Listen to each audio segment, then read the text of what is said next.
పూరా లోకల్ రాష్ట్ర ప్రభుత్వానికి సంబంధించినటువంటి మరి అధికారాలే ఇన్ని సంవత్సరాలుగా కొనసాగిస్తూ వచ్చారు. బీఆర్ఎస్ హయాంలో తెలంగాణ వచ్చిన తర్వాత కేసీఆర్ ముఖ్యమంత్రిగా ఉన్నప్పుడు సింగరేణి పైన కేసీఆర్ ఫ్యామిలీ పెత్తనం కొనసాగించింది. ఆ రోజు బీఆర్ఎస్ హయాంలో టెండర్ల దగ్గర నుంచి చిన్న చిన్న కాంట్రాక్ట్ల వరకు కూడా ఆ రోజు టిఆర్ఎస్ పార్టీ కేసీఆర్ కుటుంబం ఆడింది ఆటగా పాడింది పాటగా కొనసాగించారు.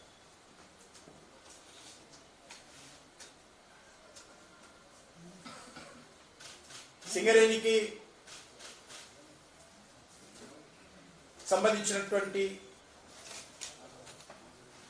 అన్ని కార్యక్రమాల్లో కూడా ఆ రోజు పూర్తిగా రాజకీయమైనటువంటి జోక్యంతో మరి సింగరేణిని అనేక రకాలుగా సమస్యలు ఎట్టివేశారు. సింగరేణికి రావాల్సినటువంటి బకాయిలు, రాష్ట్ర ప్రభుత్వం నుంచి రావాల్సినటువంటి బకాయిలు సుమారు 32,000 కోట్ల రూపాయలు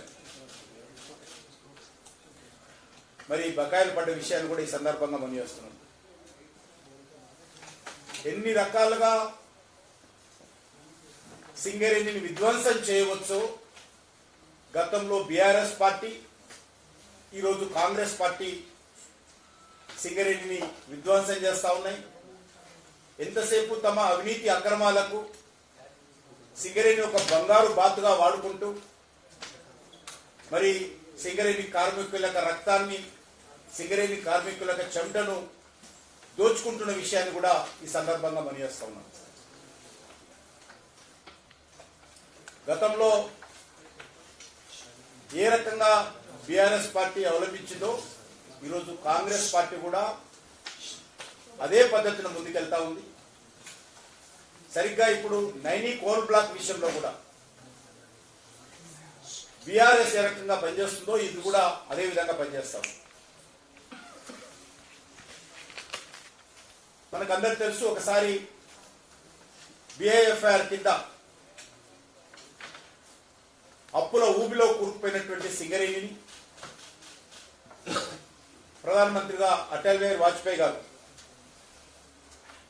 684 కోట్ల రూపాయల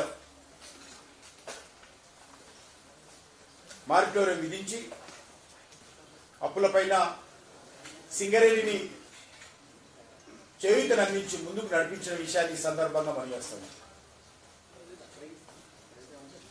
తద్వారా మళ్ళీ కొంత సింగరేణి లాభాల బాటలో పడ్డది. కానీ 2014లో తెలంగాణ వచ్చిన తర్వాత మళ్ళీ షేరా మామూలు కింద సింగరేణి ఒక రాజకీయ ప్రయోగశాలగా తమ అవినీతి అక్రమాలకు కేంద్రంగా సింగరేణి మారిపోయిందనే విషయాన్ని సందర్భంగా మనం చేస్తాం.